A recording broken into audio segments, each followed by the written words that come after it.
Эртний Монгол хаттын гоо сайхны нууц. Эрт дээр үед охид хүүхнүүд нүрээ буддаг байсан болов уу гэж та бодож байв уу? Тэгвэл тийм ээ. Нүур будалт нь олон зуун жилийн өмнөөс үүссэн бөгөөд нийгэм, соёл, цагуур гэх мэт олон зүйлээс шалтгаалan өөр өөрийн онцлогтой үүсэн хөгжжээ. Харин Монгол хаттын гоо үзэсгэлэн бол зөвхөн будаг шунх биш. Байгаль дэлхийтэй нийлэн амьдрах ухаан, эрүүл бие, ухаалаг төрхийн нийлбэр байлаа. Гэхдээ тэдний хэрэгэлдэг зүйлс өнөөгийн гоо сайхны бүтээгдэхүүнээс тис өөр байсан юм. Нүүдэлчдийн гоо сайхны ойлголтод хаттын гоо сайхныг эрүүл цэвэр арьс, чиглэг өнгөлөг урвал, даруухан энгийн бодол зэрэг зүйлсээр илэрхийлдэг байсан бөгөөд байгалийн гоо үзмжийг хадгалах нь чухалд тооцогддог байлаа.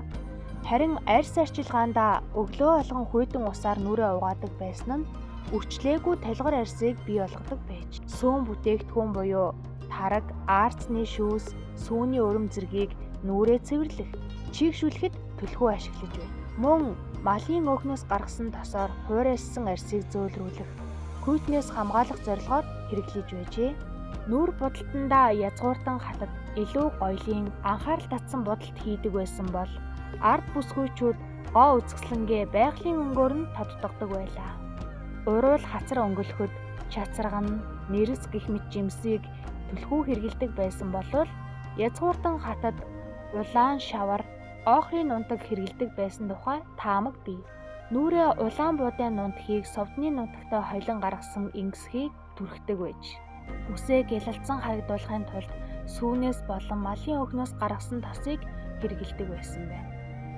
Хөмсгөө нарийсхан янзалж илүү тод харагдуулахын тулд төмсний үнсийг тостой холин будаг гаргаж түүгээрээ тодруулан буддаг байжээ.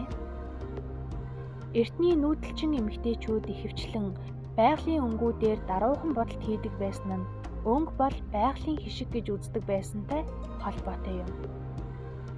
Химийн бодисоос ангид энгийн байгалийн зүйлсээр арьс арчилгаа болон будалт хийх нь тухайн үеийн хамгийн чухал онцлог юм.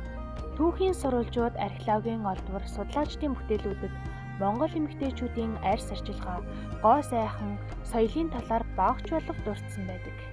Тэдний хувьд нүур будалт гэдэг нь гоо сайхныг бус дотоод гэрлийг илэрхийлэх нэгэн хэлбэр байсан юм байна.